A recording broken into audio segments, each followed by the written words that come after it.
Next month, we're looking to do the respiratory protection one.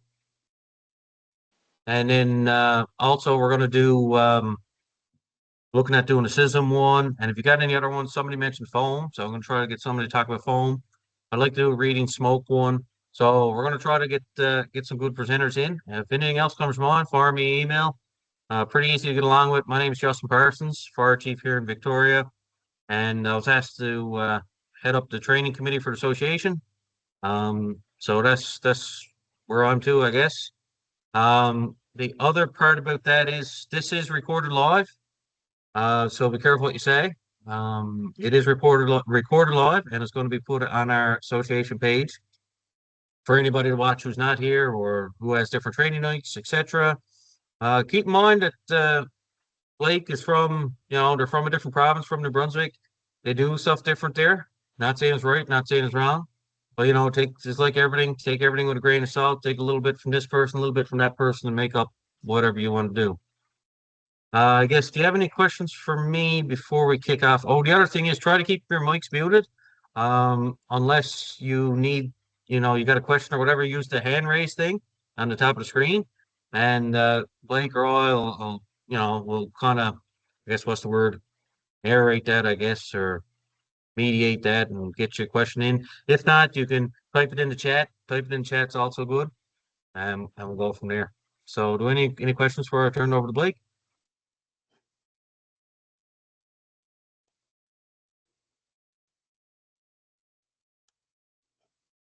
Okay, going through.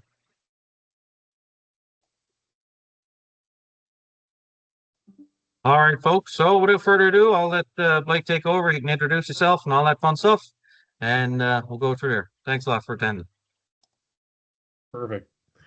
Thanks, Justin. I appreciate the opportunity. Just one sec, everybody. We'll just share a screen here. Um, Actually, you know what? Before we do that, real quick, it's really nice that you guys are taking the initiative to get something like this started. It's it's a big honor to be asked to present to your association. So I hope there's some stuff in here that can help you guys move forward. How's my audio, guys? Is it good? All good? And Justin, if you don't mind just watching for the hands in the chat for me, and I'll get some tunnel vision here on the slides. Okay, so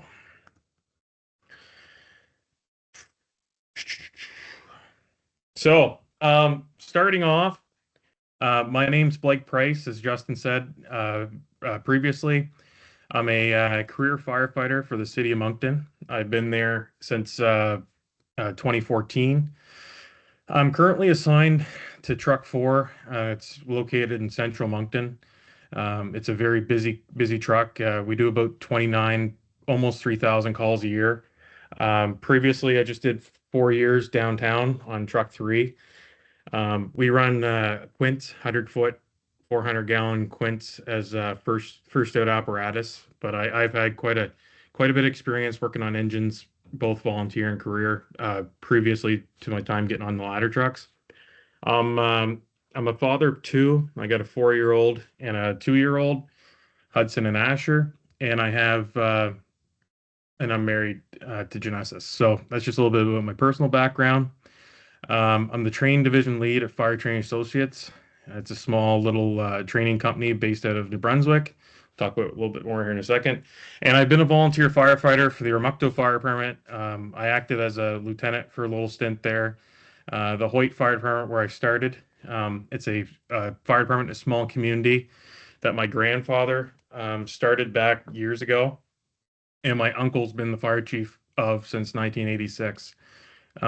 It's just a very small community, located about 15 minutes from Ormocto. And I also volunteered a couple short stints in Frederick Junction, Upper Kingsclear, as well. So, my experience, I have a lot of experience working for the city, where we get a 3-truck response with potentially 12 or 13 people showing up within minutes, to the volunteer side, where we've had fires where it's just 5 of us for extended period of time. So I kind of understand. I get both worlds. I understand what it's like to be working out of a porta tank, trying to deal with water issues and water supply and all that. And I also know how it is to work off a hydrant. So a little bit about FTA. We started in the 90s. We got a quite diverse group of individuals that work for us. We got firefighters in urban environments such as the city of St. John, city of Moncton, city of Fredericton.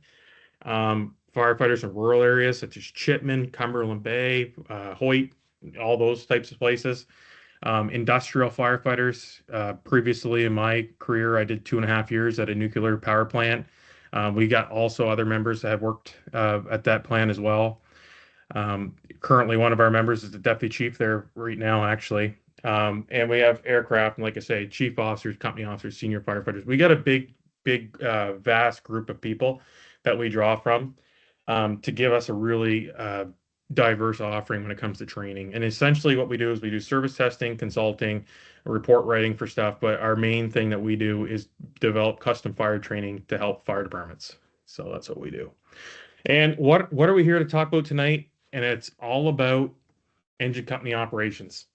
So we talk about engine company operations, guys and girls. It's essentially the art of getting that attack line off your fire apparatus and to the sea of the fire, and how we're going to apply water and tips and tricks on how we're going to navigate the challenges that we have in our fire service to complete this job.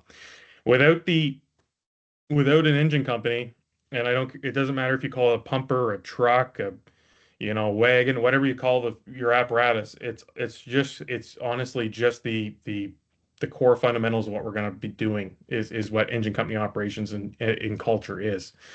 So just real quickly, if you look here, this is a guy here. They had a fire the day before in Ormocto, and he's working the next day, and he's in his spare gear. Okay, so he's not in his primary set of bunker gear. They're fortunate enough to have 2 sets. And look how dialed in he is. You know what I mean? Like Brad's got a little opening here, but he's got his flashlight on, he's dialed in, he's got his gloves on, and he's ready to do work. And what he's got in his hands is a 160 at 50 fixed gallonage nozzle with a break apart smooth bore on the inside. We're going to talk a little bit about that moving forward. So what's our main objective? Personally, when I think about engine company operations and essentially the art of when we get that hose line to the door and we're making that advance, what we're looking to do, people, is get to the seat of the fire before the seat of the fire gets to us. And on that advance, what we want to do is cool the environment and try to navigate that as we advance. And Justin talked briefly about doing a reading smoke session. Those are really helpful and they're really good. We've done them in the past. What I'll tell you is everybody gets hyper focused on fire. Everyone's all hyper focused about fire. Well, what scares Blake is smoke. Smoke is scary. Okay. And turbulent smoke is even scarier than fire for me. Okay. And so in this video here, this is from a recent training burn we did. You'll see here it's the fires in 3 different stages. Okay.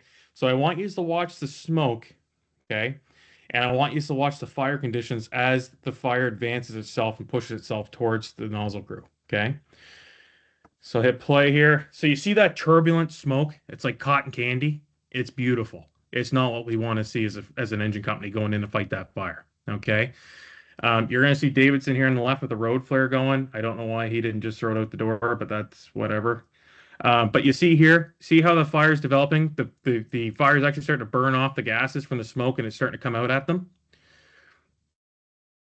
That's what we want to prevent with our hand line. And when I went through my level 1 training in 2009, we were told not to spray smoke and to use a 30-degree fog pattern. Okay, and that's kind of what we were taught when we went through the program. And what we found was with the environments that we were advancing into, we were setting our people up for failure because essentially they were going in environments that were superheated and we weren't cooling as we went. So that's one of the big things that we try to do is we're trying to get people out of the mindset that spraying smoke is a bad thing. Okay. And what I'll tell you is when you see stuff like this, when you see stuff like this, that smoke there, that's coming, that cotton candy, that bad stuff that Andrew's pointing out, you really want to be getting some water up into that atmosphere. Okay. And one thing you want to look at, like Craig's just penciling it here, because what our focus was for fire behavior training, but he gives it a little pencil. He knocks it back, but he doesn't extinguish. Okay. So there's a difference between putting water in, penciling, trying to cool that environment, and actually going in and extinguishing the fire. All right. So what we want to do to try to push a positive outcome in what we're trying to accomplish with engine company operations is operate with a winning mindset. Okay. So we want to get ourselves in the mindset that we're going to win before the fire even happens. Okay. And a couple things that we run into is when we respond to fire alarms, if we get fire alarms, they come in, we send the chief down with the half ton, takes a look at it, sees if we need the truck or not. That's not a winning mindset. Okay. If we're going to fire alarms or we're going to chimney fires and we're not showing up with air packs on our backs, gloves on, ready to fight fire, we're not formulating good habits that are going to happen on a bad fire. Okay. And everything we want to do is do the right or the most effective way of doing it all the time. So when the fire happens, you don't even have to think. Okay. So one thing we want to do is, and anytime we go to a fire or we go to a reported fire, possible fire, we want to think this is a working fire. When we mean working fire, like people, you're going to work when you get there. Okay. This is a working fire with people trapped. And the reason why we push that is we want you coming in here. Okay. And it's a hell of a lot easier to come up here and lower ourselves down than start low and go up. Okay. Trust me, it's not fun trying to play catch up. And one phrase that was told to us when we were in the States, when I was in the States the last time, was ketchup goes good on fries, but it doesn't go good on fires. It's a pretty funny saying, but it's true. When you're trying to play catch up, it's not a fun time. And when someone's house is burning or someone's loved one's trapped in that house, you don't want to be trying to jam your wet gloves on that you got soaked at a car accident 2 days before that you didn't dry, and your hands are getting burnt because you can't push through down and make that push to save those kids because you're getting steam burns in your hands. It's these little details. And we were talking about it at work the other day. All these little details, when you start looking at these bad fires, they snowball. And when you get a snowball, it becomes a problem. All right. Water conservation and booster tank operations, one of the biggest disadvantages we do as a fire service when it comes to engine company operations is not utilizing our booster tank.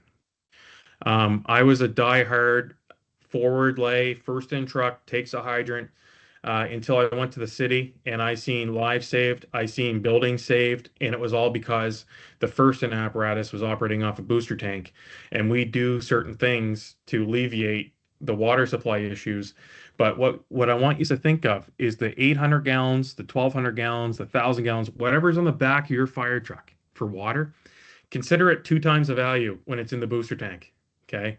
So if you got an 800-gallon engine and it's got 800 gallons in it, when you show up and you got a house burning, okay, and that fire is not going to be any smaller than it is when you pull the maxis on that truck. All right. So it's only going to increase in size from our time getting there. Okay. If we can dry that 800 gallons on it and kick it in the throat right off the hop, that water, when the fire's at a smaller state, is more valuable to us. Okay. And when we turn around and we take that 800-gallon truck or engine and we wrap a hydrant with it and we bring it in and we fuss around with it and we unhook the 5-inch or the 4-inch or 2-inch or whatever you're running, and we start putting it into that pump panel, we got 800 gallons or 1,200 gallons sitting on our back, and we're not utilizing that. The fire is going to be much more advanced when we start to go at it. And I'll tell you, you're going to think I'm nuts when I say this, but like we work on quints with 400 gallons of water, and we had a crew meeting the other day, and our captain, we were talking like we haven't worked full time for this captain before, and we're feeling him out, and we were saying like, what do you expect from us when we show up and we're first in? Because when the quints are first in, they act as an engine company. And he said, I'm a big fan of the 2.5, and I want you guys pulling it when you have heavy fire. You know what I'm saying? When we have heavy fire present, I want it pulled. And I've seen us go to fires, and we show up with that quint, 400 gallons, and the driver is hand jacking high vol to a hydrant, and we hit that thing right off the hop. And I'm telling you guys, I've seen houses saved for that. And it's just a minute and a half of water, but it's enough to knock it back. And what we're doing with that water is we're not spraying shrubs with it. We're not cleaning the siding off their house with it. We're putting it right down the throat of the fire. There's a big difference between spraying flames and spraying the seed of the fire. And we're going to talk about that. Our training culture, it's a walk, run, jog, or walk, jog, run sort of deal. What happens to us is we get in this mindset where everything is just training, training, training. Training's great, but we got to drill our people as well. One of the things that we do is if we get a new firefighter, or we're trying to test somebody, or try to push them a little bit, we'll just drive around, find a random vacant house, pull up to it, get them the pole line, mask up, and you're going to see some videos of that here later on. That is some of the best drilling you can do. When we're drilling people, we're not spoon feeding them saying, okay, Craig, get that Minuteman centered on your shoulder like we do in a training environment. When it's drilling, we let them just go at it. Okay. So training is you're showing them the skill, they're practicing the skill, and drilling is they're applying the skill set. Okay. There's a huge difference there. And that's one thing that prior to 2015, we weren't doing a very good job in our area of drilling. We were doing a great job at training, but the drilling we're really weak at.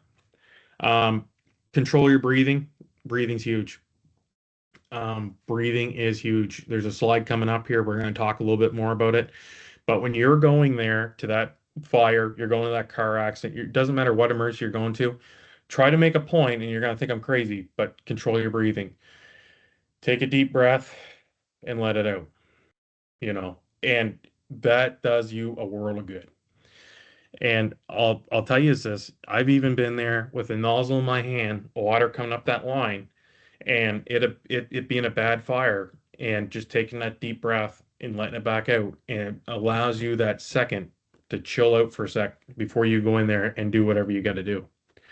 And consistency versus complacency. That's where we get into these, like I say, got a fire alarm ringing at the Wilson's convenience store down the road. One person, Clyde swings in, checks it out in his F-250 personal vehicle on his way into the fire station, and we just don't deploy. That's a missed opportunity. When we go to a fire alarm, the only difference between us going to a fire alarm and us going to a working fire at work is an air bottle turned on in the truck. That's the only difference. When the boys get off the truck and girls, they get off ready to do stuff. You know what I mean? They're not showing up at a fire alarm and it being a fire and then they start getting dressed. So that's one big fundamental thing that we got to look for, is to try to resist that complacency, and it comes, and it gets everybody. And I'll tell you, like, we have a guy that works for us, Andrew Wainwright, and I work with Andrew full time now, but before we would only work sometimes, like if we were on trades or overtime or whatever, and we were going to a bonfire one day, and we go to piles bonfire calls. And it was in behind a house, and Andrew's over there. I look over, he's got his air pack on. Well, what's that mean? Blake's got to put his air pack on. Andrew gets off the truck. He takes all of his stuff. Andrew didn't get off the truck with his ball cap on and his bunker pants. Andrew got off the truck like it was a structure fire. And you know what that did? That forced Blake to get off the truck like it was a structure fire. And those little reps, everything we can do, those little opportunities are going to pay off when we have an instance like this. This is a fire I had in a couple years ago in 2023, and I'll play you some audio, and I want you to just listen to the audio for a second and see if you think that these guys have rehearsed this before. Engine 2, truck 4, entry 4 against the company, car 3, engine 2, truck 4, rescue 4, please respond for a residential structure fire with people stuck inside at 174 Bonnecourt Street. Again, please respond for a structure fire residential with people stuck inside the residence, unknown how many, at 174 Bonnecourt. Howdy. Truck 3 to 174 Bonnecourt for structure fire. More. Fire control truck 3. Good. 3's on scene of a 2-story medium-sized building. We had heavy fire blowing out the Bravo Charlie corner. We're going to make a push in through the Bravo side door for fire control and search. Portable 3 at Bonnecourt Command. Bobby.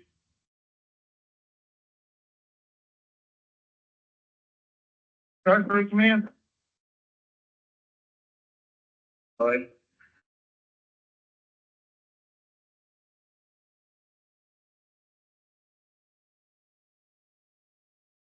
Go ahead. We got a report of 2 or 3 people upstairs. We're going in through the front door. I don't have a chance to do a 360. The boys are hitting it from the outside.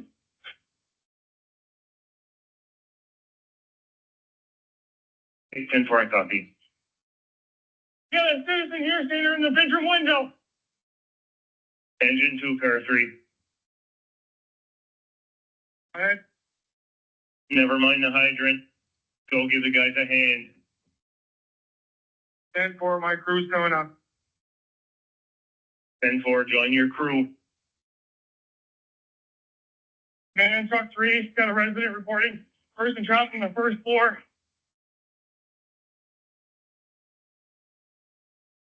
Come again. Someone trapped on the first floor. That's correct, man. I need an ambulance. I got a baby. 10-4, we're going in. Fire control, you copy that? We need an ambulance. Get it. 10-4, we have 2-3 on the way here.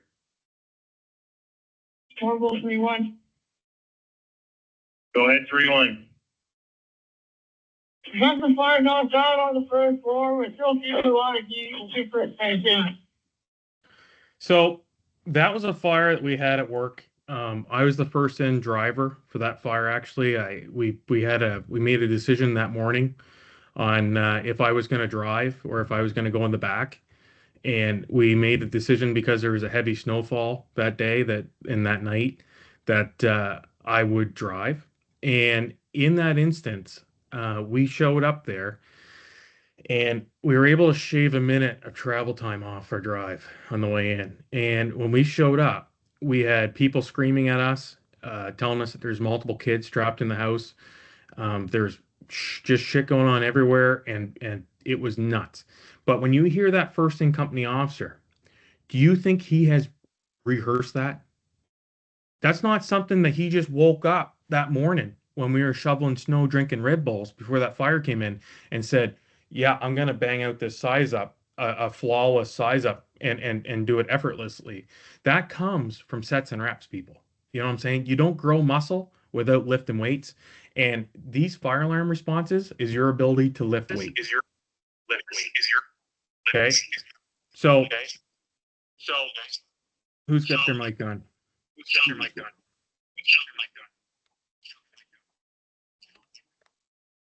Stand by. We're getting some feedback. Okay, we're good now. So, you're up, buddy.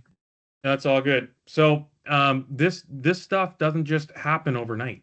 And 3-1, who gave that report that the fire was knocked down, where their main responsibility was getting yelled at by Blake and put the fire out, he had 6 months on. And the reason why he was able, the two of them were able to do what they did was because the core fundamental training that they got from day one, when they went in that training academy that they have to do for six to 8 weeks, they were taught skills that weren't skills just regurgitated from an IFSTA book. They were taught what works in Moncton. Okay. And they were taught skills that save people's lives by people that are experienced firefighters. People are on this chat right now, actually taught them skills to make them be able to operate like that. If I was in Seb Landry's shoes at that point in my career, I probably wouldn't have operated as flawlessly as he did. And I'll tell you something, guys, about this fire. This fire changed my life. Okay. What it did for me was it solidified the need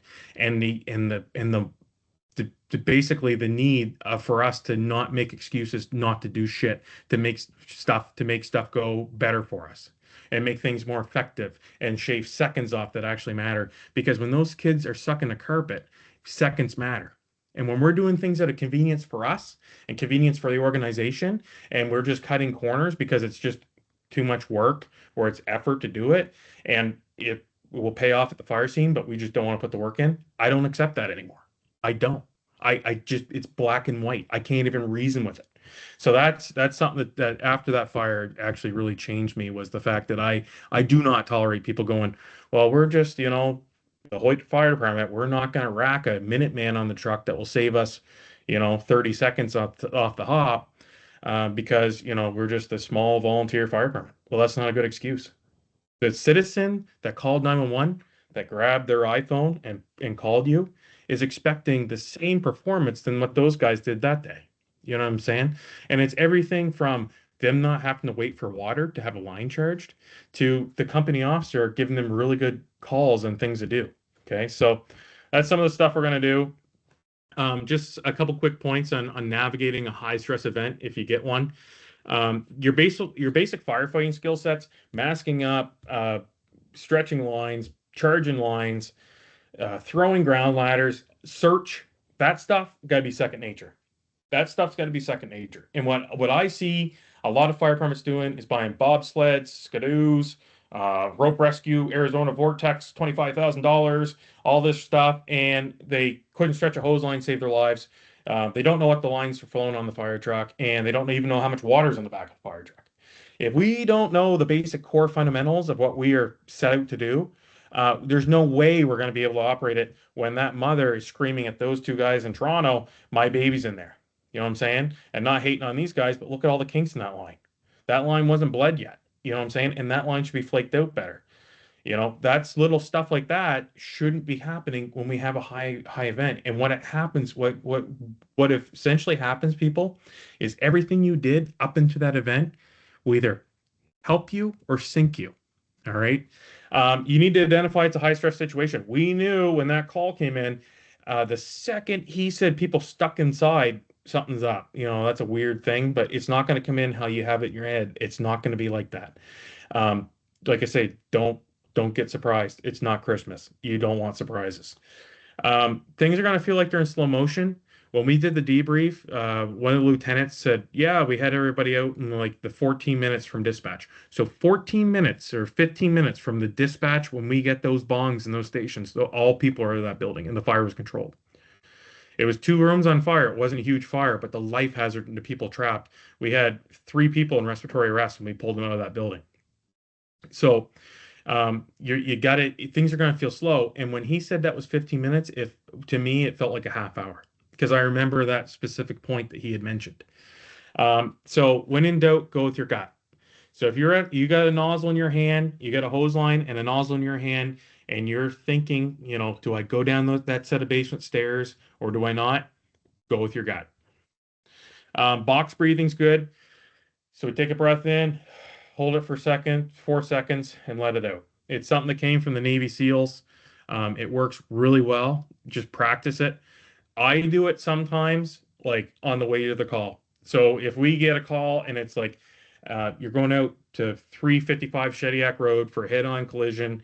We're getting multiple calls. It was a dump truck versus a car. There's multiple people trapped. When you start hearing that stuff, instead of getting in your head about it, box breathing. It'll take the tension right out of your muscles. All right. Don't predict a negative outcome. That's something coming from me. I'm probably the most negative person in the whole 66 people that are on this chat. But when it comes to this stuff, you just can't be negative. Auditory exclusion happens. Your ears will start ringing. So you'll be there. You won't hear things as well. The pump will be dimmer. The pump won't be as prevalent. You're going to hear ringing in your ears. That's something that you should say, okay, I'm getting there. I'm in this elevated stress level. You are what you know. So the habits that you develop over time, showing up to those fire alarms, showing up to that chimney fire, putting the work in like Andrew Wainwright does at a bonfire, that's what gets you the results. You know what I'm saying? And that's why Andrew has had his hands on multiple fire victims, is because Andrew's always in the right place at the right time. Andrew's always ready to go. Andrew's, we had a call the other night. I was driving the ladder truck. Andrew's driving rescue. And before I had my socks on, Andrew was already at the base station mapping out where the call was. You know what I'm saying? So you are what you know. And everything you've done in your life leads you up to this point. So make it count. And it's kind of a, catchphrasy thing to say, but it's true. It's all the sets and reps, the 5,000 pump courses I watched my father teach over the years is what paid off that day. I just had to charge one line. You know what I'm saying? But that charging that one line was the hardest line I ever charged in my whole career because of all the external factors that were happening around it. Readiness. So preset your mask straps en route. So if you're fortunate enough to have a 4-door apparatus or a rescue truck that you can ride in and you get the jump seats, instead of just riding there and taking Snapchats and texting your family, get the mask on your face if you don't have personal masks and preset the straps. So all you have to do when you get to the door is throw the mask on, tighten the bottom 2 straps. Have her ready to go. Turn your SCBA bottle on while en route. You got to manage the pass alarms, people. You got to keep managing the pass alarms so that the company officer can talk in the radio. When Troy made that report on that fire, he made that report from the officer seat of that ladder truck. The firefighters in the back had their bottles on, but you didn't hear the pass alarms going because they had trained for that. It's a final check prior to dismount. So if it's something as silly as a bottle not being attached to a cylinder or a bypass on or something like that, or in a Scots, the air saver switch not clicked in, you can fix that in the fire truck and not with the homeowner screaming at you that their cat's still inside and their kitchen's on fire. Don gloves before you dismount the apparatus. I don't get off the fire truck without my gloves on alarms and fires. Reason being is if someone comes out, they hand you a hot victim or something, you need to get your hands on something. It's better to have gloves on. If you got to go up and do something right off the hop, you got your gloves on. And what we're trying to do is reduce the opportunities for things to take us out of the game. Okay, so if we get off the apparatus with our gear on properly and ready to go, it's less likely that we're going to cut our hand on a piece of glass or on a nail on the deck when we're stretching and not taking us out of the fire. And always get off the apparatus of the tool and the nozzle counts. So here's a quick video here. Okay, it's on you, boys. Okay. So I kind of talk as we're going through the video. So these 2 cats here on this hose line, they're flowing 160 gallons a minute. I took a sledgehammer and beat a hole in the hallway just to make it harder on them. And you look at them and, their technique, they could be a little cleaner. They're not perfect, these cats. Like they're doing their best. But the thing about these guys is, people laugh when I show this video, but neither one of them even had the code to get in the door at the fire hall. One guy, it was like his second night of training. And what they do in Ormuckto is they facilitate an environment where when you join, you join. You're not thrown to the side and not allowed to do anything. And you're taught habits like how to flow and move from day one. So if they're doing auto X training on a Tuesday and you just joined that Tuesday night, well, you're going to probably cut an A-post with a cutter. And that's how you get upfront investment from new firefighters. That's how you retain people who have to suffer through that friggin' level 1 class and the standard first aid and everything that comes with it before they can do the fun stuff. So when you set them up with the good habits off the hop, they're going to be that much better 5 years from now. So what we try to do is we try not to teach people habits that are ineffective and don't work for us. We try to teach them the way we do stuff right off the hop so they can apply it later on in their career. And they did a really bang up job flowing that line. I know people with 10 years on in the fire service that could not do what they just did there. And it's because they're taught by effective people off the hop and they were empowered by their culture, their engine company culture. So kind of our formula for success is we need invested firefighters who feel empowered. So if we have people that they have to ask to take the truck out to go pump it, 2 or 3 firefighters, they got to ask for permission to do everything. Well, they're not going to feel the trust and they're going to lack drive. So the more you trust your firefighters within reason, the more drive they're going to have. Okay. Micromanaging basically deletes drive. When you start micromanaging people, especially firefighters, they just don't want to have anything to do with it. So we got to make them feel empowered. Ask them questions. Ask them what you think what guys girls, what should we buy this budget for hose? What are you thinking? Has anyone seen any different hose that we could buy to try to increase our effectiveness as an engine company? Try to let them feel like their opinions matter. Because when they feel like they don't, they're not going to be there for you. Firefighting needs need to be prioritized. You know, when it comes to compartments, to cut a hole in a roof, you shouldn't have to go to 5 different compartments to get the chainsaw, then go to another compartment, get the axe, and then go to another compartment, get the pike bowl, then go. It should just be all within one kind of tight spot. So if you have ground ladders off the passenger side of your engine, and that's probably a good spot to put your, you know, ventilation equipment, your chainsaw and stuff. So when you grab the ground ladder, your saws are right there. When I was in Ormucto, we were getting ready in the spring to do some prep for our fire apparatus. We change out some of the stuff, the bumper lines and some of that stuff for wildland, especially in the when it gets real dry. I remember we had this captain that his mind was just not in the right spot. And what happened was he went hog wild fire on wildland shit stuff. He was loading crosslays of forestry hose. And when Dad came in, who's the fire chief, he tore a strip off us for doing it because he said our core value as the Ormucto Fire Department is to offensively fight fire, and it's not to pull wildland lines. And at the end of the day, if our backs are against the wall and you guys have to fight a grass fire with structural line, that's all right with me. But I don't want you guys set up better for a grass fire than a house fire. And he was dead right. So we sometimes try to do the right thing, but it's misguided, and we get back to a point where we're not doing what those citizens need for us. Okay. Hose lay configurations. If you're showing up to fires and you're 50 feet short every fire you go to, maybe we should consider putting 50 to 100 more feet on that line so that we don't have that issue all the time. And nozzles flowing effective gallonage. One of the big things I see though with us doing this training, we go on the road, we go all over the place doing this training. One of the big crutches and things that happen to us is leadership in fire departments not willing to adopt or let people apply skill sets in the field when something's on fire. So if you're going to send your people to training to let them, you know, learn different ways to use the nozzle, don't pull the reins back on them when something's on fire. Let them have the opportunity to do it when it's convenient, when it works right for the situation. So equipment setup layout. So this is Hoyt's pumper. This is engine 242. They got a dry line on the bumper. There's no outlet here, but they got a 100-foot trash line that can be hooked up with the pump panel so that they can use for car fires and rubbish fires, that sort of thing. On their crosslays, they have two 200-foot Minutemans, both with smoothbore 15/16 nozzles flowing 180 gallons a minute. And then you see over here on the left side, they have a green and an orange line here. They're set up in racks, so we're going to talk a little bit about them, but they're 100-foot hose bundles that are there. So if you are short or something happens, you need hose, it's a bundle already put together. You look at the rear of the engine. Okay, so there's it's been a long time since I've loaded hose on that truck. I think there's like 500 feet of 2.5 in this bed.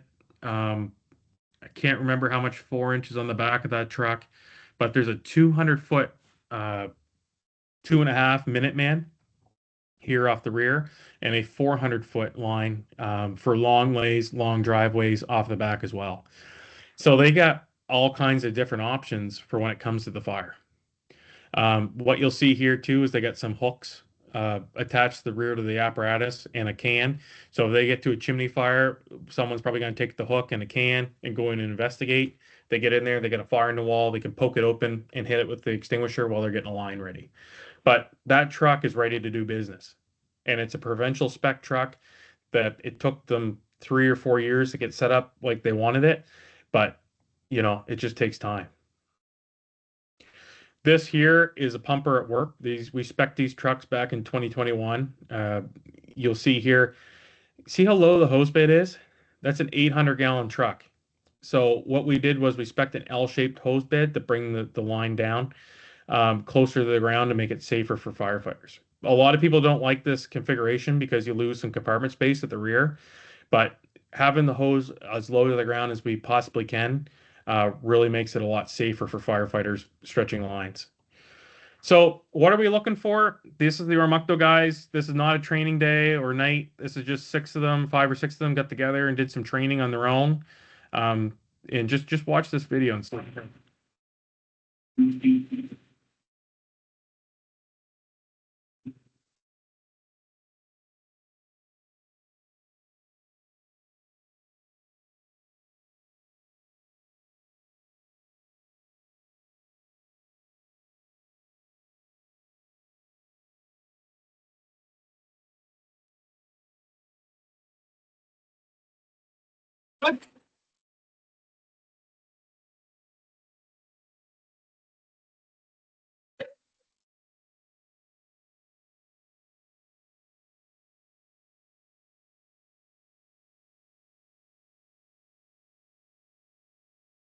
Like absolute studs, masking up with their gloves on. They're ready to do business. Like that's an engine company that, you know, if you were first in or second in or whoever, another fire department, those are cats that you want to watch out for. They're going to be on your friggin' heels. You know what I mean? They're going to be doing stuff.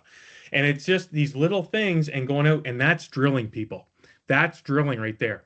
In 43 seconds, those 3 firefighters, I think 3 of them touched that nozzle because it made more sense for the other person to touch the nozzle at the time. And they were able to do that. And essentially, they would have had water on or water in that line and been making entry in under a minute, you know. And just to go back to the start of the show, what I'll do is watch me screw this up. So if we go back here at the start of the show, that's a fire that they had 2 nights ago. The boys, Brad and Riley, showed up rocking fire in that row home, and they did exactly what those boys were doing in that video. And they went in and knocked that fire. They had a primary search done on that fire, I think, even before any second in company crew got there. So it's just those sets and reps, people, really pay off when we need them to. So speaking about hose line deployment, this is our baby. We love this thing. This is the Minuteman load. This is a video from 2015. We're on our days off, doing some stretching out in Hoyt. Look at the versatility of this load.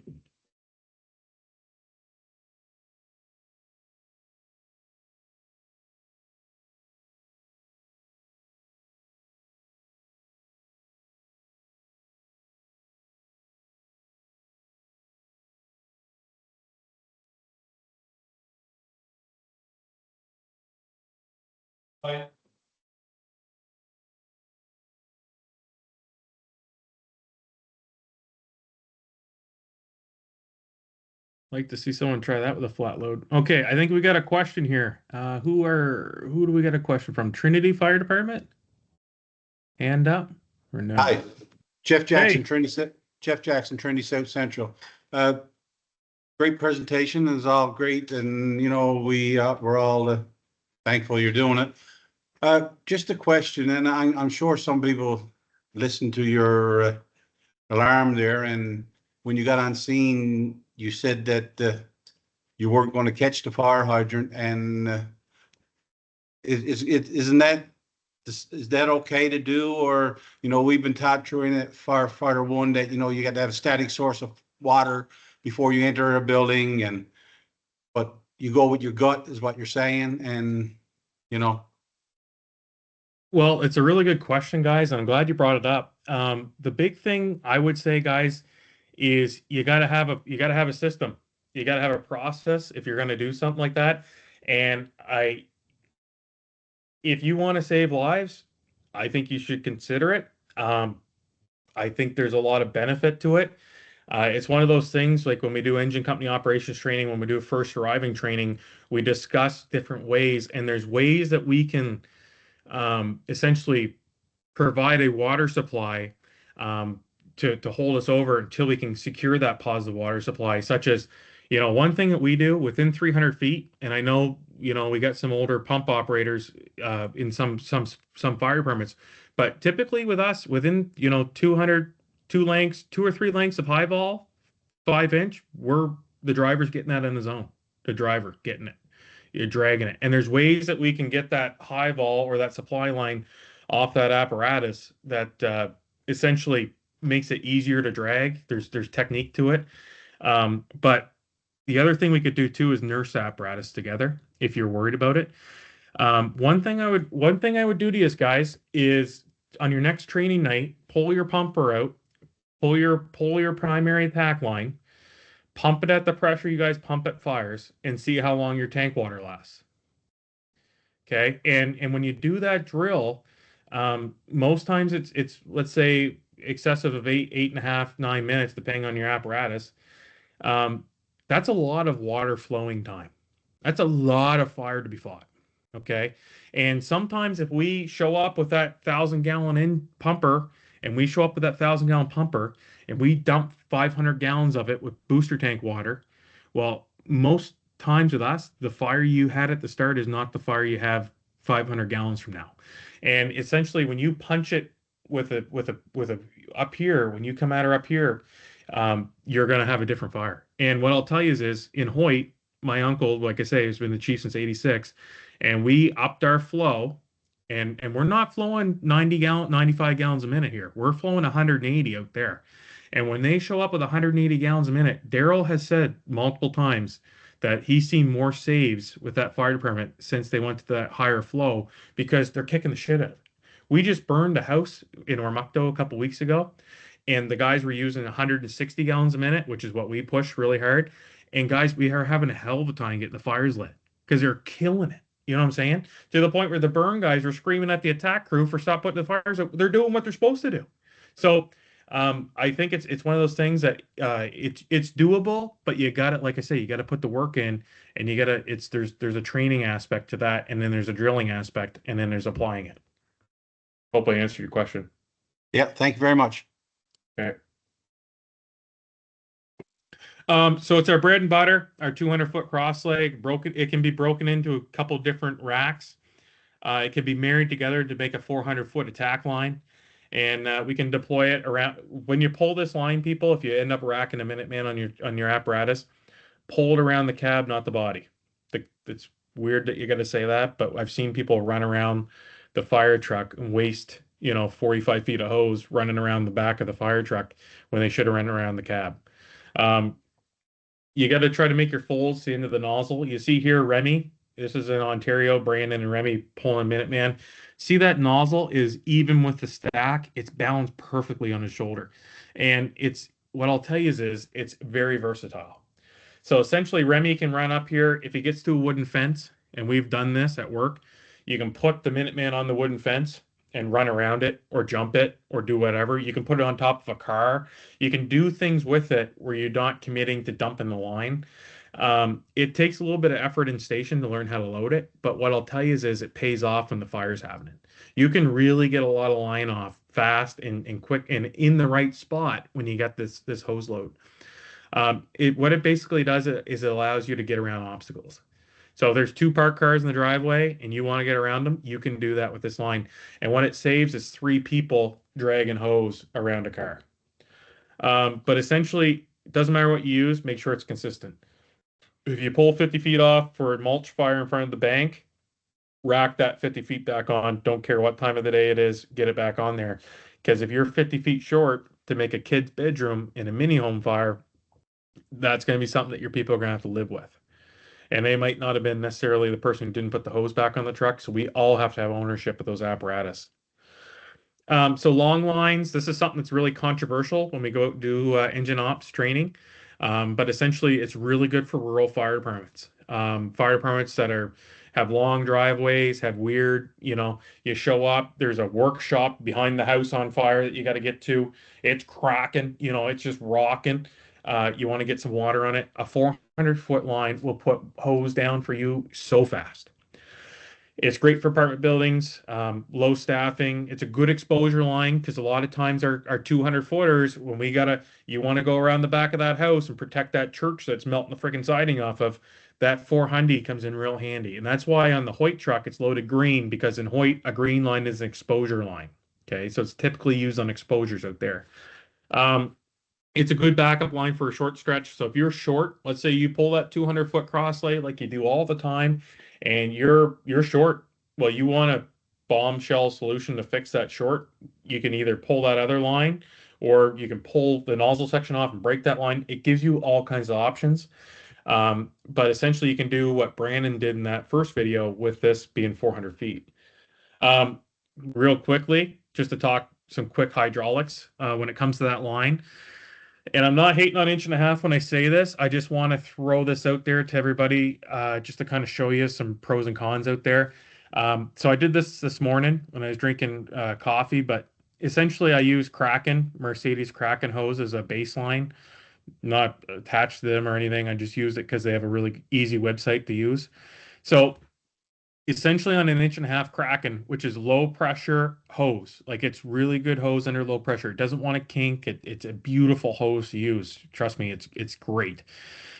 You're getting about 18 psi of friction loss per 50-foot section. And I know a lot of you guys, or some of you guys out there, are running 100 feet lines of hose. 50 feet are nice because it gives us the ability that we can, when it comes to loading various different types of loads, the 50-foot lengths work better for like Minutemans and stuff. Just throwing that out there. So essentially we have 400 feet. Well, we have 142 or 141 psi of friction loss just in the hose. Then we throw 100 psi high pressure, which we refer to 100 psi as high pressure nozzle. Well, we got a discharge pressure of 241 psi. That pumper is going to be screaming. You know what I'm saying? The hose is tested 300 psi. You're still within the service testing of the hose, but your pumper's screaming. And if you got multiple lines off, you're going to have to really throttle those lines. So we take that same hose, same length, and add a 50 psi nozzle. We bring our discharge pressure down to 191.31. Okay, so we knock 50 psi just by going to a nozzle with lower psi required to get the flow. Okay, this is what I'll throw you. 1.75 inches. Essentially, we can save 108 psi by switching 1.75 inches worth of 50 psi nozzle. So you're getting 133 psi 133 psi discharge pressure. Excuse me. Yo. All of these friction losses are directly related to the gallons per minute. You're not telling us what that is. You're just telling us what the friction loss is. 160 gallons a minute. We don't do anything under 150. We don't even look at it. But that's a great question. Thanks for putting that in there. That's a really great. So 160 gallons a minute, people, is what we're flowing on every one of these setups. Okay. We don't, like I say, we don't flow a line an 1.75 inches under 150 gallons a minute. That's our baseline. In NFPA 1710, it's actually worded in there that the first two attack lines off the pumper have to have a minimum flow of, I think it's 300 GPM, but I haven't looked at it in a while. But we go in with 160 because it matches with a 7/8 smooth bore. So my fixed gallonage fog is at the same gallons a minute and same pressure as a smooth bore. So they work hand in hand. Doesn't matter if the guys pull the smooth bore line or if they pull the fog line, they have the same operating pressure. It takes thinking out of it. So essentially, like I'm saying, you can save almost 110 psi of freaking friction loss by going 1.75 inches. 2.5 smooth bore.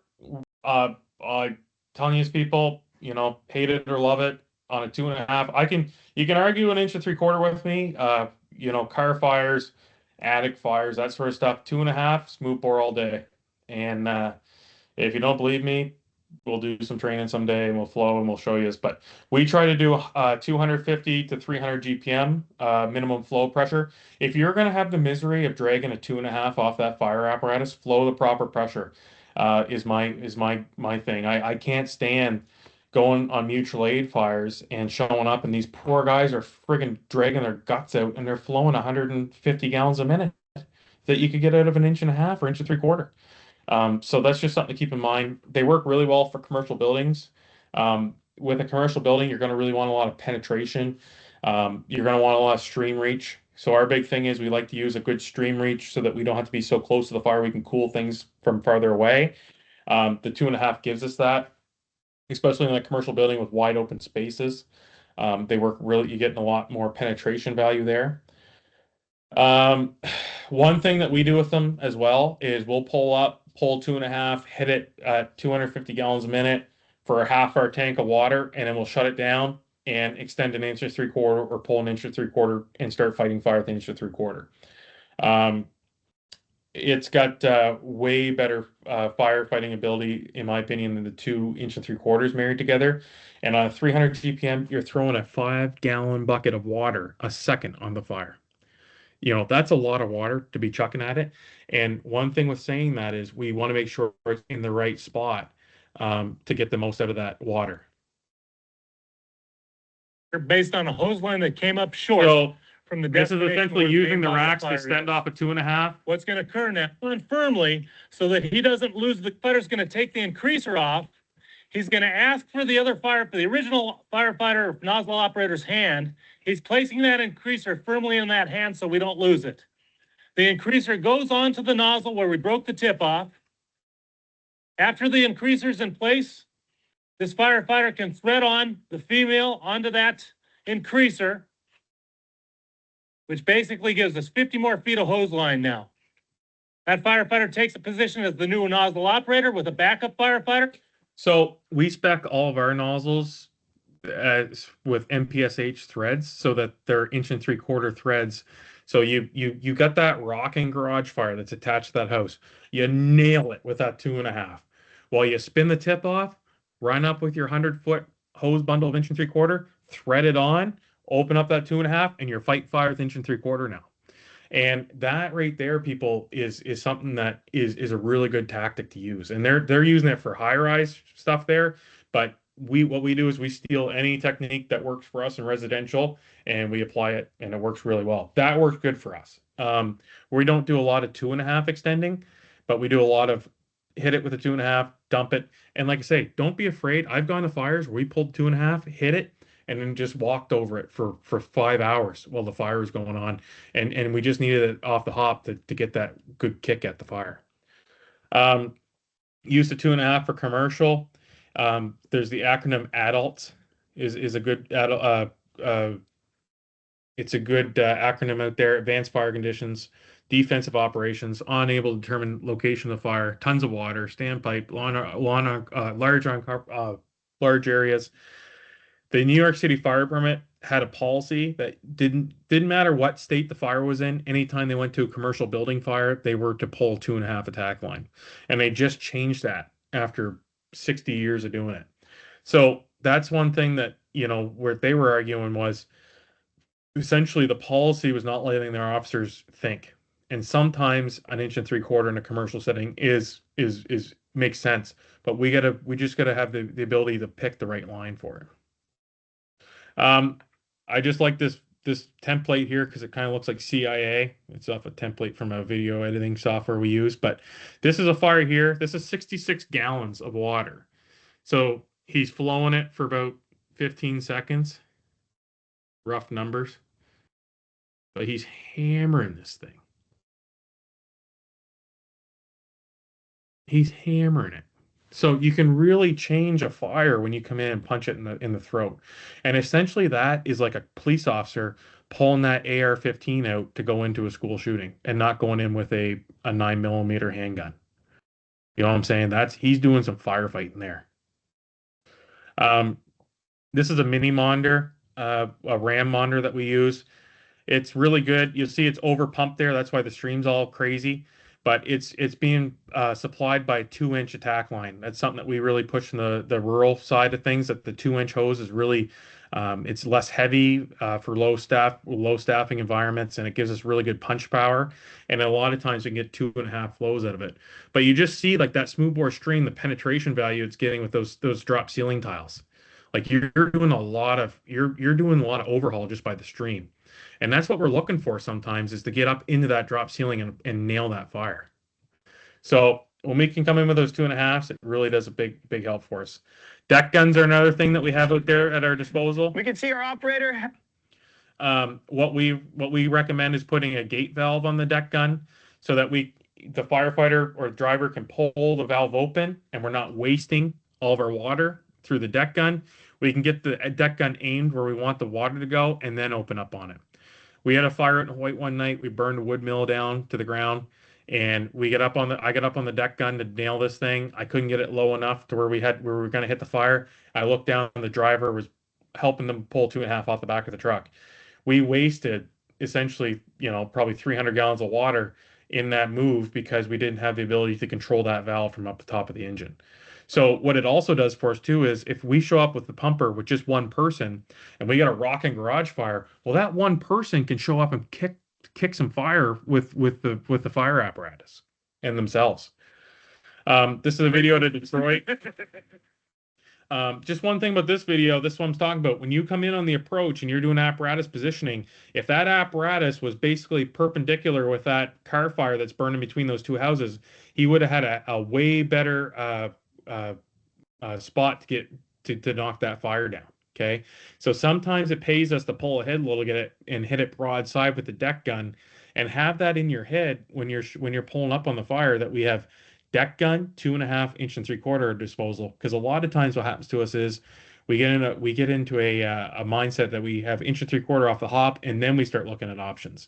So before those maxis are pulled, to use that deck gun should be something in the back of your mind. 100-foot racks, like I say, they're loaded in Minuteman configuration. They typically have straps on them. They're great. You can use the straps to keep the bail open so the bail doesn't get kicked closed on a fire or something like that. Low pressure nozzles, low pressure packages. Essentially, like I said before, high pressure to us is 100 psi, low pressure is 50. Essentially, to make the system work, we need an apparatus pumped at the right discharge pressure. We do a lot of flow testing with fire permits with pitot gauges and flow meters and all that fun stuff. And the number one thing that we find is a lot of fire departments are under pumping their lines.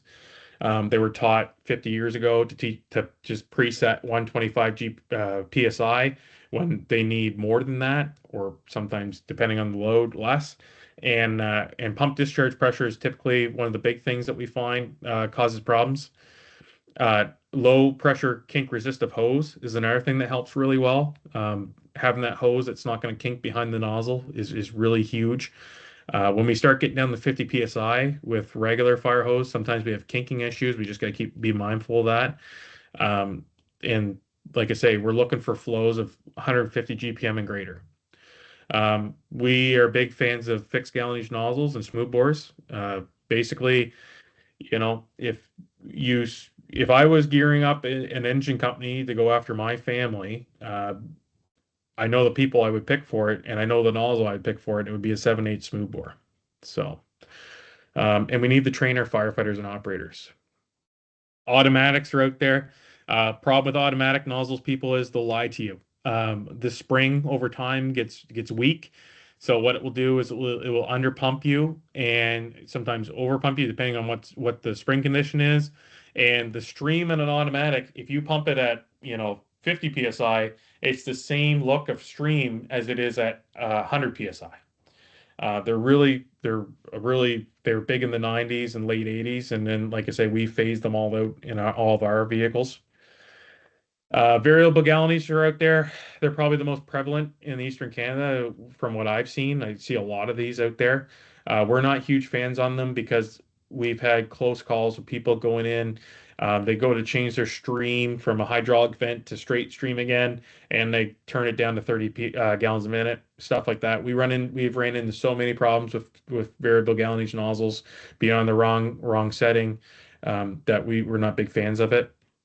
Of them, fixed gallonage has a plug in it, and essentially as long as you pump it to that desired pressure, which if that nozzle there is 50 psi, it'll give you that flow. And if you're under pumping it, it'll look shitty and look bad. And if you're over pumping it, you'll know. This is the 7/8 smooth bore I was talking about. They're cheap, lightweight. If you have cheap hose that's not the low pressure stuff, the smooth bores are more forgiving on the hose because they're not as heavy as a fog. The fogs are a heavier nozzle tip than the smooth bore, obviously. People say you can't hydraulic vent with them. That's what that guy's doing right there, is he's doing kind of a hydraulic vent, and he's under pressurized. That's why he doesn't have very good opening. But typically we don't buy our nozzles for their ventilation capabilities. We buy our nozzles for their firefighting capabilities. This is kind of the same sort of thing here, as we were talking about with the inch and 3/4.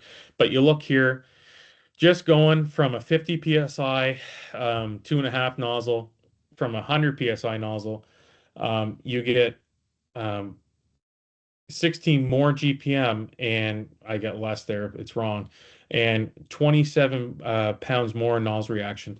So if you've ever had a 2.5 in your arms and you've been on a firefight with that thing, and you're like, I want to just jump off a bridge when I get home. This sucks. If I told you you could almost knock 30 pounds of that resistive pressure coming back on you just by buying a different nozzle or using a different nozzle, um, it's to me, it's a no-brainer, you know. But I find sometimes just out of sheer, you know, like I said before, people just resistant to change or whatever, people find ways not to do it. But that to me is blatantly, if you can save one of your firefighters from getting that beating at 27 pounds pushing back on them, it's going to help you down the road. Nozzle debris doesn't discriminate, not just a city thing. That was debris that was just 1.75 inch hand lines, just doing hose testing and volunteer fire departments. This was rocks from a dry hydrant out in Hoyt. The sandbar wrapped around the suction line and filled the nozzle, taking it out of service. Real quick, I'm just going to bang through these slides a little quicker than usual, guys, because I want to get through some of the stuff at the end. When this truck was spec'd, all the master intake valves are grouped together. You don't have an MIV for left here and over here and here. They're all in one spot. These pre-connects are labeled officer and driver side. Okay. And you'll notice here the tank to pump is a larger valve than the tank fill. So when that operator gets that pump panel and they're looking for the tank to pump's blatantly right there. So it's just these little things that you can do and all your bleeders are in one spot. And if there's these little things you can do to make your driver's job a little easier, it pays off big at the fire. TIC best practices. We are big fans on pre-attaching the thermal imaging camera to the SCBA harness. If you got batteries for them, throw them out every 2 years. You wouldn't use an iPhone battery after 2 years of beating it. We don't want to be using an old 15-year battery on a thermal imaging camera. Invest in quality cameras. There's really good cameras out there right now. You just got to really take the time and not just fire from the hip, look at different brands and see what's out there. Situational awareness tics are out there. They're the little ones, and the ones that go on your mask and the ones that go on your pass alarms and the MSAs. They're not decision-making tics. These bigger ones is what we refer to as a decision-making camera. We can use the TIC. We want that first in crew using it to, navigate the interior, find the seat of the fire, direct the nozzle firefighter. So essentially what we'll do is when we get in there, we'll stick that camera in front of the nozzle firefighter and say, okay, see that to the right, hit it to the right, hit it to the right. You got fire there, see it? And it gives them a visual of what they're trying to do. It helps initiating the search and is really good for chasing fire extinction.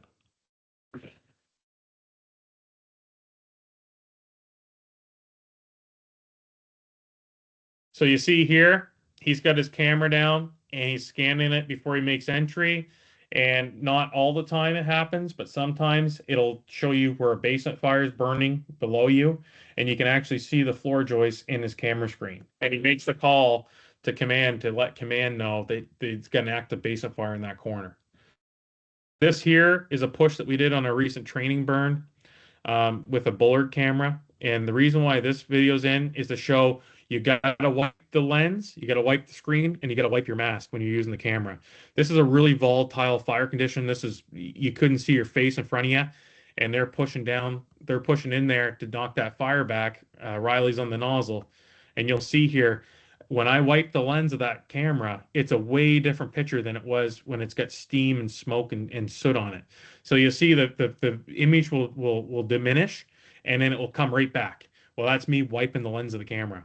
And I find people, you just got to think of what environment you're in sometimes and try to navigate it and wipe that camera lens.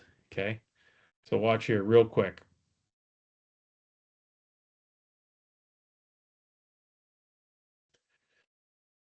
Riding assignments, company officer. We're looking for them to complete a size up, communicate it on the radio, complete a 360. So get around the building, get a walk. You're looking for basement fires, people. Basement fires are dangerous fire. They're the worst fire you'll ever go to. Bring your TIC and battery and a hand tool. Try to be the second person in the line. It's easier to push them from behind than pull them from ahead. Driver, slow down on approach. When you slow down on approach, it gives the officer and gives everybody a time to size up the situation. Okay. We try to get the driver to manage the attack line from the apparatus to the front door. So if it's wrapped around a garden gnome out front, the driver typically on our crews will fix that problem. Nozzle firefighter, he's in this nozzle positioning here. He's got the nozzle out in front of him. He can whip that line back if he needs to get fire behind him. He can do an O pattern with it. He's not fighting that line at all. And it's a really good position to be in. What it also does, people, is it gets your center mass in a position that if you get to a hole, you're not crawling on all fours where you're more likely to just crawl into the hole. Okay. We trained on this one training night years ago with this exact guy on this nozzle, and he was we had a basement fire. We went up to hit the fire on the first floor. There's a crew fighting the basement fire, and he was doing this clamp slide, and he puts his lead foot out, and he could hear the tiles falling into a hole in the floor ahead of him. And basically, I just pull him out into the hallway, and it was that body positioning that saved him from going in the basement. Okay, so we've had multiple, 6 or 7 people come up to us and say that body positioning has saved them from falling into a basement fire. So it looks weird, but it's one thing that if we do it in training, it really will make you comfortable for using on a fire. Be smart with your water. Don't spray their shrubs. Don't spray their siding. That line, when we're bleeding that line off, should be jammed right up that stairwell. You know what I'm saying? Or if they're outside and they're not here, right in that window. Don't waste your valuable water, people, doing this. This is a training scar. This is training scars. That's from probably 8 weeks at a fire academy doing that every time that they made entry. So we get multiple ways of stretching lines. We can do a dry stretch, drop couplings. What I'll say is if you have an aerial ladder, try not to use aerial ladders for hose line deployment. They'll tie up your ladder. We're gonna go through here. So the dry stretch, typically, if you're gonna do a dry stretch, typically the building's gonna dictate that. We typically won't dry stretch a house fire, but if it's an apartment building or a larger building, we'll typically dry stretch it. What the incident commander is looking for from an effective engine company is steam production. So if you have this going on and then you have this, you should be hearing water on the fire call, and you should be communicating that to the crews inside. So one thing we want to be doing is, command to attack. Go ahead, command. Yeah, guys, you got a good knock on that attic fire. You got to get in and pull some ceilings. The bedroom on the alpha corner, closest to the front door, has black smoke coming out of it. I want you to go in there and check for extension. That's the kind of things that we can do just by looking at smoke and steam production. If those crews are in there and they're calling command saying, we got water in the fire, and he's still looking at this, he or she, they should get on the radio and say, no, you don't have the fire, guys. You got to start pulling ceiling, get in that attic space and get some water in there. So that's just little things we can look for, basement fires or something.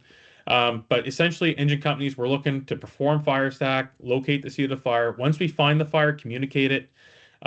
We're looking for water in the fire and the fire's knocked down is our 2 big calls we're looking for. And we're looking to initiate the primary search. Place the engine and pump gear in every run. So I worked the other night. I was first time driving in 2 years. Every time we had a call, I threw the truck and pump gear. So that when we go to that fire that night, you don't have to, it's muscle memory. Sometimes if you haven't pulled a cross lane in a while and you get a car fire, pull 200 on a car fire. It's more hose to pick up, but it's a good rep.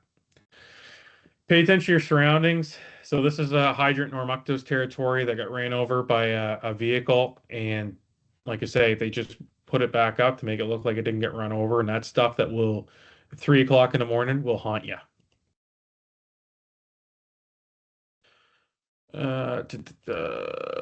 So water application, we're looking for hit and moves.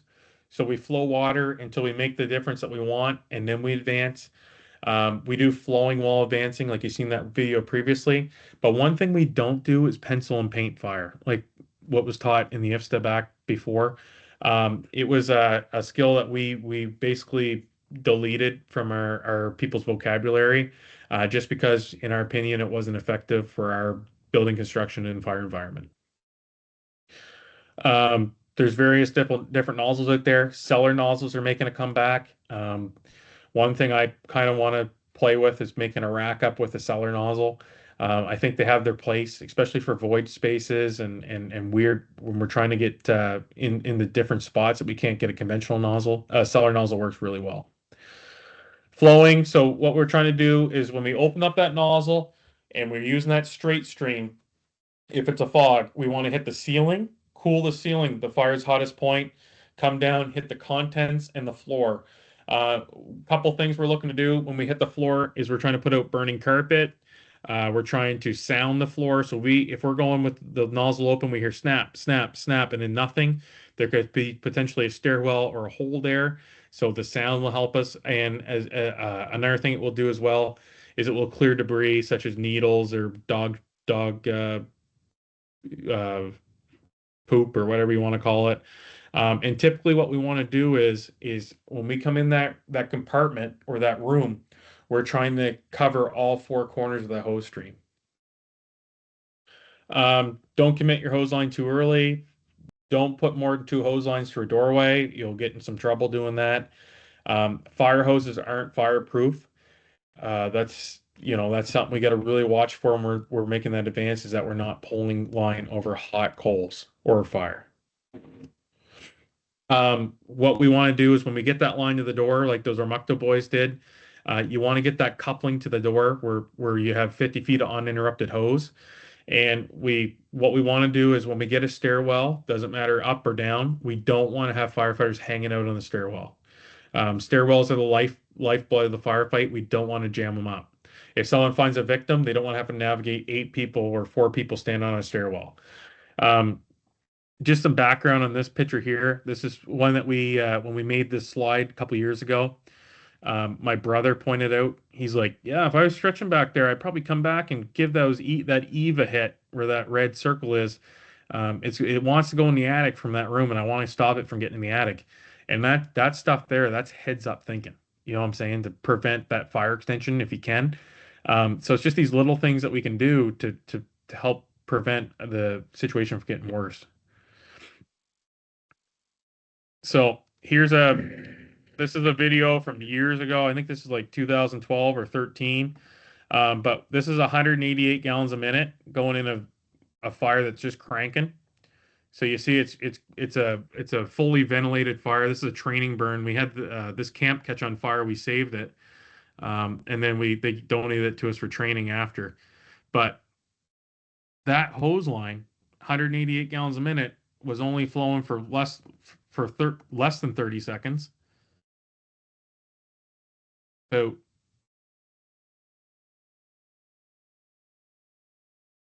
not that much time, and look at the difference it's making on that fire. That fire is not arguing with you. It's got nothing to say. It's getting knocked right back. And that's the kind of stuff that we can get away with when we go to a high flow nozzle package. I'm going to play this for you. You have to be able to communicate with other people, and you have to work with other people. And you can never have any team chemistry for this reason. Mediocre people don't like high achievers, and high achievers don't like mediocre people. So if everybody doesn't buy into the same principles and values of the organization and the same high standard, you're never going to be successful. Just like our spring practice right now. You know what my goal with spring practice is? Get the right guys on the bus, get them in the right seats, and get the wrong guys off the bus. So one of these days, you're going to be working in an organization, and somebody's going to try to do that to you. So which one of those people do you want to be? Do you want to be somebody they're trying to get off the bus because you're satisfied with mediocre performance? Because you can never have any team chemistry in your organization if everybody's not committed to the same standard and the same things. You know, when I worked for Bill Belichick, we had one sign in the building. It was, do your job. You know, you go in all these places, and is you have to be able to communicate with other. So essentially what that video is saying is, do you want to be a part of the solution or do you want to be a part of the problem? And I find in the fire service, there's a lot of ego involved in some things. Like I say, before I probably had a lot of ego when it came to making decisions that were that I was passionate about. And I was, at times probably someone you wanted to get off the bus. But what I'll tell you is guys and girls, is we got to do everything we can to prepare ourselves and the people under us for that event. And it's coming, whether you like it or not. It's coming, people. Your next life-threatening house fire is coming around the corner, and essentially, you're at a choose your own destiny area if you're going to make the difference or be the difference or just stand there and watch it happen. So I appreciate everybody putting up with me tonight. I didn't want to go over my time too much, so I was trying to get done a little bit on time for once. If there's any questions, feel free to shoot them off, guys and girls.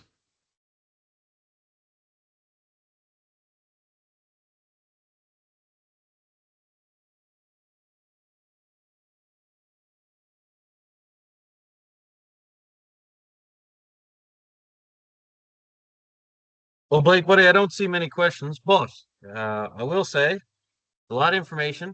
It's great.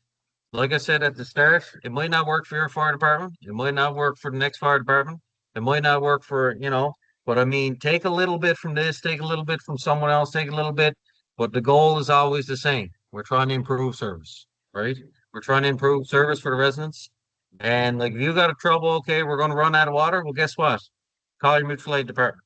Have that pre-planned. If you're not, if you're not comfortable with a full-on, or if you don't have enough people for a full-on interior fire attack today, well, guess what? We got to make sure that we got our mutual aid partners in place so that we can carry that out, right? Because, like I said, fire don't care if you're paid or volunteer. We're all professionals, and that's the standard we train to. Like I say, but until we get there, we can all train, to get a little better. So, like I say, Blake, thanks for taking the time. Appreciate it. I think there might be some questions. I'm very surprised there's not. But the guys are a wealth of knowledge. So anything you see, yeah, go ahead. Hey, great presentation, Blake.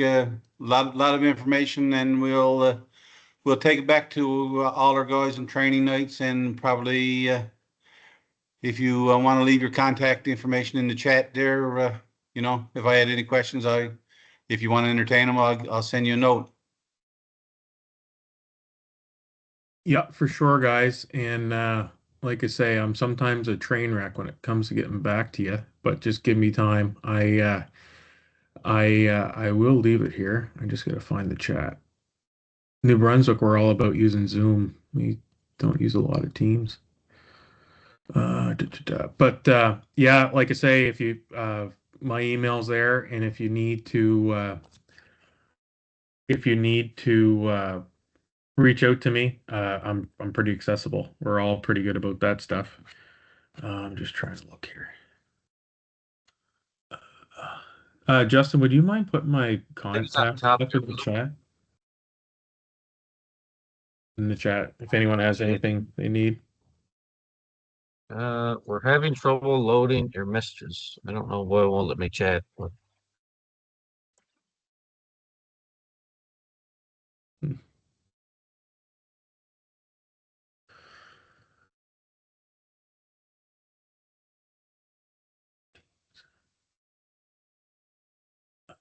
Chat.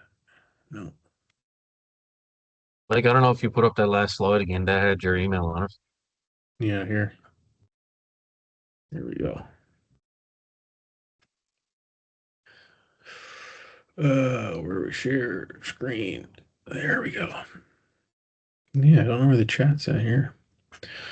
But yeah, guys, I appreciate the opportunity, and I appreciate everybody putting up with me. It was a lot of fun, and like I say, it was a nice little challenge to try to get in under.